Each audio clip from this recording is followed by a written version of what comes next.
Hi hello मैत्रिणींनो, तर आज आपण पाहणार आहोत घरच्या घरी तूप कसं बनवायचं.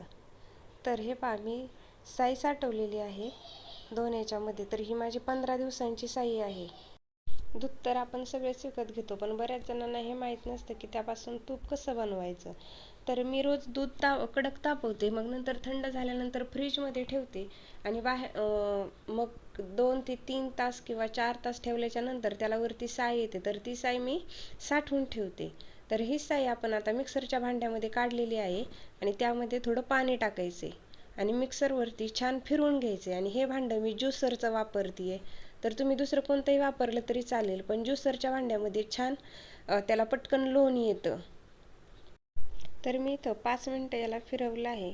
तर तुम्ही पाहू शकता किती छान वरती लोणी आलेलं आहे आणि त्यामध्ये थोडंही तुम्हाला पाणी किंवा ताक हे काही दिसणार नाही. आणि तुम्ही या ताकाचा वापर कढीसाठी सुद्धा करू शकता. तर हे बघा, आपलं लोणी तयार झाले आणि पलीकडे ताकसुद्धा तयार झालेलं आहे. तर आता मी गॅसवरती हे लोणी कडवायला ठेवत आहे. तर अशा प्रकारे तुम्ही फुल गॅसवरती किंवा सुरुवातीला मंद आचेवरतीही हे ठेवू शकता.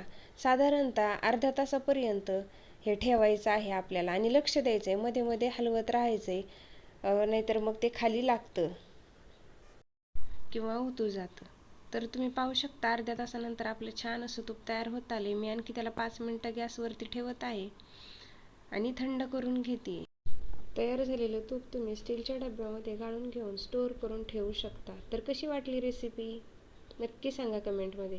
तुम्ही चॅनलवरती नवीन असाल तर असेच नवनवीन व्हिडिओ पाहण्यासाठी चॅनलला लाईक, शेअर आणि सबस्क्राईब करायला विसरू नका. धन्यवाद.